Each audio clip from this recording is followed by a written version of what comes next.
வணக்கம் நண்பர்களே, நான் இன்றைக்கி உங்களை life changing gallery Tamil YouTube சேனலுக்கு வரவேற்கிறேன். எல்லோரும் எப்படி இருக்கிறீங்க? இன்றைக்கி வந்துட்டு நம்ம பூரி மசால் செய்ய போகிறோம். உருளைக்கிழங்கே இல்லாமல் செய்ய போகிறோம். சூப்பராக வரப்போகுது.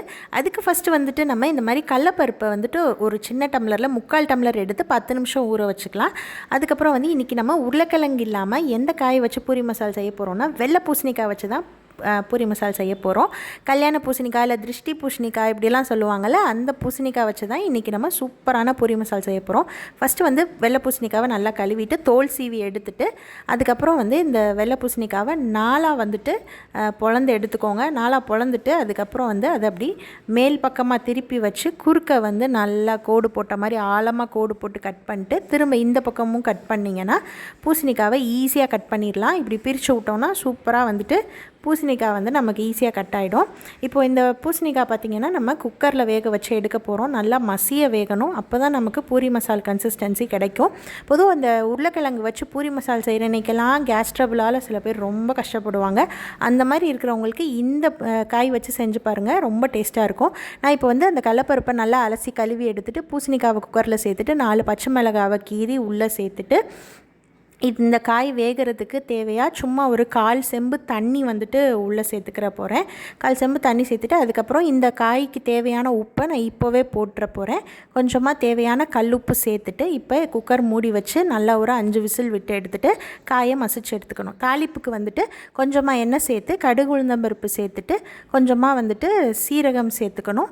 சேர்த்து பொரிய விட்டுட்டு அதுக்கப்புறம் வந்து பெரிய வெங்காயத்தை நம்ம வந்து பூரி மசாலுக்கு நறுக்கிற மாதிரி 1-2 நறுக்கி அது வந்து ஒரு முழு பெரிய வெங்காயத்தை உள்ளே சேர்த்துக்கணும். சேர்த்துட்டு நல்லா வந்து ப்ரௌன் கலர் ஆகிற வரைக்கும் வதக்கிக்கணும். இந்த பூசணிக்காயில் வந்துட்டு பார்த்திங்கன்னா நீர் சத்து அதிகம். இந்த பூசணிக்காய் வந்துட்டு நமக்கு நல்லாவே குடலில் சுத்தம் பண்ணி கொடுக்கும். கொஞ்சமாக கருவேப்பிலையும் சேர்த்து நல்லா வதக்கிக்கோங்க. இந்த பூசணிக்காய் வந்துட்டு பார்த்திங்கன்னா நீர் சத்து வந்து நமக்கு வெயில் காலத்தில் மட்டும் இல்லை மழை காலத்துலேயும் தேவைப்படும். எப்போ தேவைப்படும்னா காய்ச்சல் சளியெல்லாம் இருந்து இப்போ தான் உடம்பு குணமாக இருக்குன்னா நீர் சத்துள்ள காய்கறிகள் கொடுத்தா தான் உடம்பு வலி தலைவலியெல்லாம் இல்லாமல் இருக்கும்.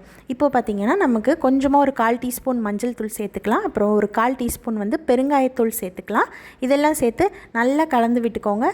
அடுப்பு வந்து கருகிராமல் அப்பப்போ குறைச்சி வச்சு நல்லா கிண்டிகிட்டே இருங்க. இப்போ வந்து பாருங்கள், வெள்ளை பூசணிக்காய் 5 விசில் விட்டதுக்கப்புறம் சூப்பராக வந்துருச்சு. இந்த மாதிரி ஒரு கரண்டி வச்சு மசிச்சு விட்டுக்கலாம்.